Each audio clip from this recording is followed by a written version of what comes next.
না, আজকে আর কোনো ব্লগ ভিডিও নয়। আজকে তোমাদের সাথে শেয়ার করব একটা রান্নার ভিডিও।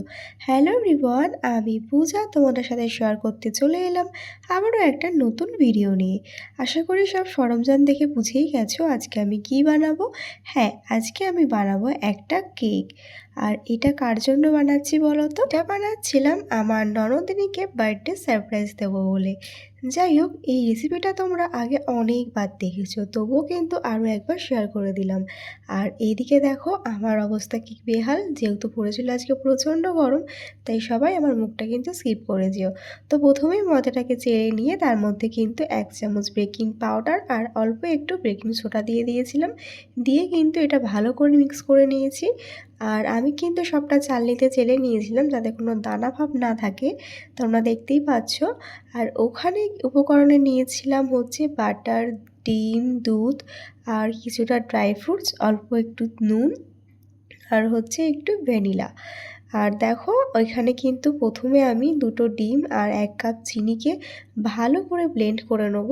এই ব্লেন্ডটা কিন্তু খুবই প্রয়োজন, তাহলে কিন্তু কেকটা খুব সফট হবে। তো এটার সাথে কিন্তু আমি একটু বাটারও অ্যাড করে দিয়েছিলাম, যেটা তোমাদের সাথে দেখাতে আমি একটু স্কিপ করে গেছিলাম।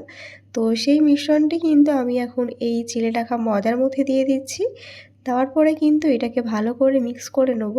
তার আগে দিয়ে দিলাম 1 কাপ দুধ, হাফ কাপ মতন রিফাইন্ড অয়েল, সামান্য একটু নুন অ্যাড করেছিলাম যেটা তোমার সাথে দেখানো হয়নি। তো এটা দিয়ে কিন্তু ভালো করে মিক্স করতে হবে যাতে এটার মধ্যে কোনো দানা ভাব না থাকে। তো দেখো অনেকটা ভালো করে মিক্স করে নিচ্ছি। যদি তোমাদের মনে হয় যে এর মধ্যে একটু দুধের প্রয়োজন বা এটা একটু অনেকটা থিকনেস হয়ে গেছে, তোমরা কিন্তু এখানে আরেকটু দুধ অ্যাড করতেই পারো। আর হ্যাঁ, এখানে কিন্তু আমি 1 প্যাকেট আমুল দুধ ইউজ করেছিলাম, গুঁড়ো দুধ, তাতে কিন্তু টেস্টটা আরও ভালো আসে। আর এখানে দেখো এই কেক টিনটার মধ্যে আমি একটু অয়েল ব্রাশ করে নিয়ে এই নিউজ পেপারটা এর মধ্যে ভালো করে দিয়ে দিয়েছিলাম। তারপরে কিন্তু কেকটা আমি এর ওপরে দিয়ে দিচ্ছি, কেকের যে ব্যাটারটা রেডি করে রেখেছিলাম।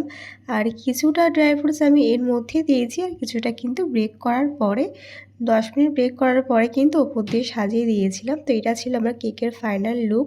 তো কেমন লাগলো তোমাদের আজকের ভিডিওটা অবশ্যই জানিও। আর বার্থডে সারপ্রাইজ কীভাবে দিচ্ছি সেটা দেখতে গেলে কিন্তু অবশ্যই নেক্সট ভিডিওতে তোমাদের চোখ রাখতে হবে। তাহলে চলো আজকের মতন টাটা, দেখা হচ্ছে অন্য কোনো ভিডিওতে। বাই সবাইকে।